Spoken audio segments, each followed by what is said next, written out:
What is going on, YouTube people? Northeast Ohio Cards and Comics here. Today, to discuss the Josh Luber interview that was the main guest or main show of Sports Card Nonsense podcast on the Ringer Network. Very, very good interview. It was almost, I think it was basically like a full hour, 45 minutes to an hour. They touched on a number of different things that a lot of people have had a lot of questions on. And he got, fairly specific in some cases where he could, but hit on all the major stuff that you would want to hear someone talk about. It is 100% worth your time if you take sports cards remotely seriously to listen to that. So check that out.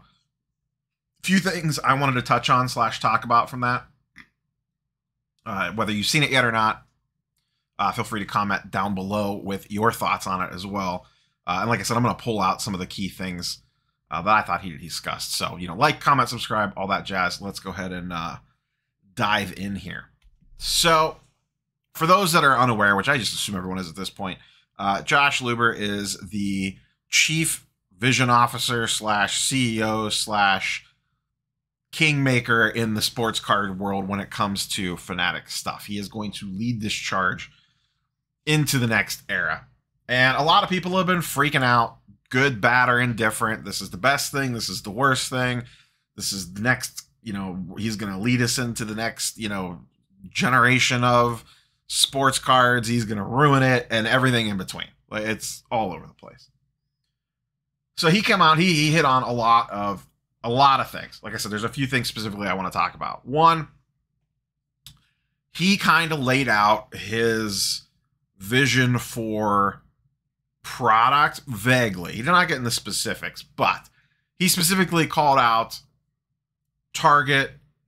He didn't say Walmart, but basically mass level retail product will still exist, as he obviously this stuff could change.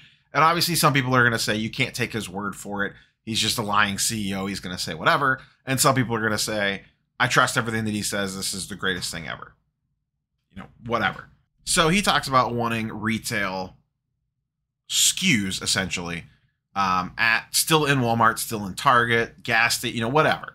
He still wants product available for someone to walk into a store, the places that you would normally walk into, and to be able to find packs of sports cards, boxes of sports cards to buy and rip. He also still wants stuff for LCSs, and he still wants stuff for them. It sounds like basically that they will design specific products for specific stores / outlets. Like they will, how I probably envision it would be, there will be almost like a print to demand level product for stores, different sets. And he even mentioned, he said, there's 30, 40 different sets now. They all kind of serve a different mistress. So certain ones will be geared more towards maybe young collectors. They don't hold a ton of financial value long-term or short-term. Think like NBA hoops, Don Russ, whatever, Topps paper. But they're cheap, they'll be readily affordable, and you'll be able to find them anywhere. And we'll just keep making them until, it doesn't make sense. So he didn't say that, but I'm just kind of speculating there. But that would be my guess, to keep prices down and to keep people from wiping out retail stores. He also mentioned LCSs are vital, and in fact, he wants to see more LCSs. The term that he kept throwing around was he wants to 10x the hobby. He wants to grow it 10 times larger than it is today.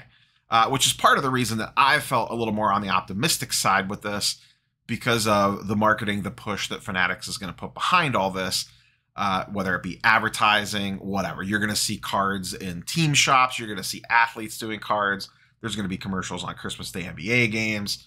So from a long view, 5-10 years, I feel great. He also mentioned, direct-to-consumer models. I'm not going to get into this here because it was a longer point of it, but this was 100% worth listening to for this as well.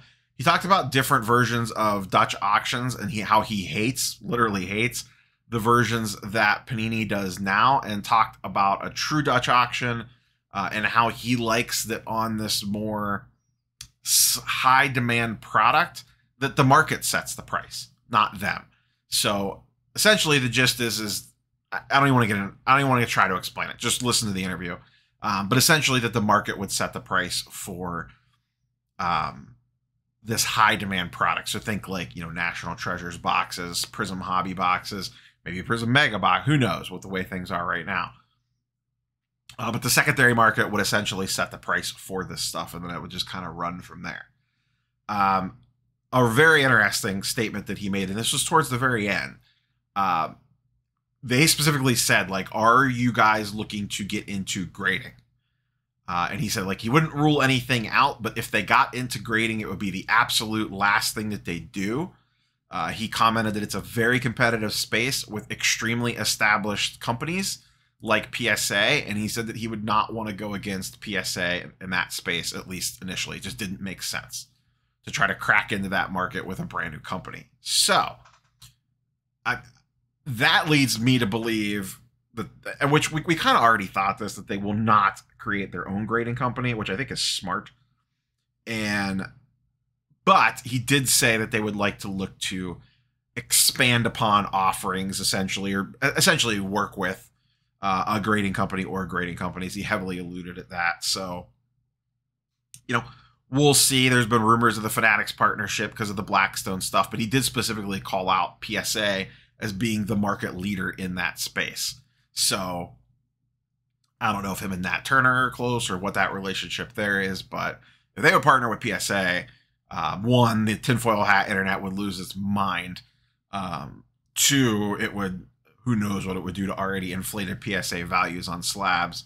It would just be an interesting path to go down. Like I said, everyone's speculating the CSG angle because of the Blackstone thing, but who knows? And that still could be the play. But I just thought that was interesting. He specifically said they don't have any interest in going in the grading, at least initially, and it would be the last thing that they would look to do. He commented on wanting to keep some... This is where it got a little also interesting.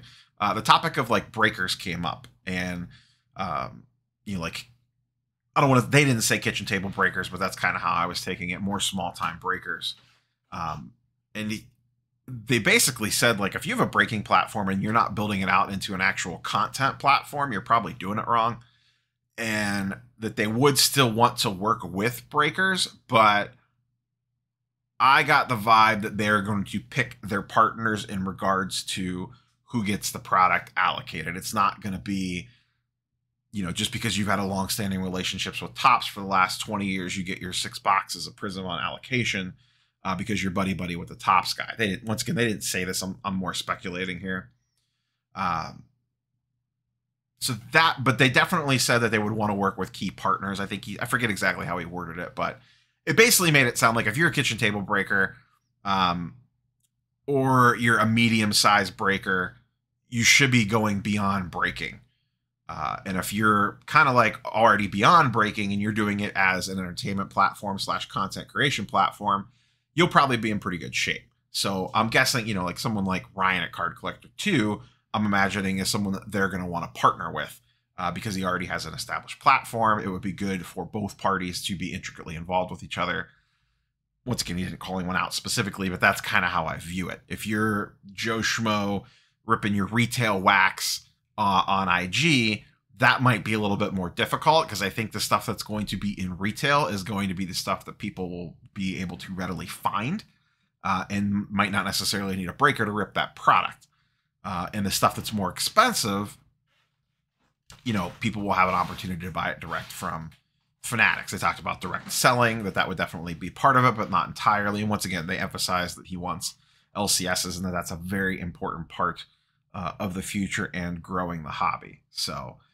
once again, very, very interesting conversation. Oh, the other thing that they mentioned a lot, I'll keep this kind of quick. I wasn't planning on doing a video for Saturday, was about non-sports trading cards, specifically non-athlete cards, like celebrity cards, Kim Kardashian, Jay-Z, stuff like that, and how they would like to try to crack that nut, and he has some ideas for it. They also asked him, they're like, could we see Fanatics cards? When's as soon as we could see Fanatics cards? And he hinted potentially next year, but maybe not necessarily sports cards. And then they did also ask about, will Prism go away? National Treasures, this, that, or the other thing. And Josh basically said, I hope deals get worked out. We would essentially like to keep as many names around as we possibly can.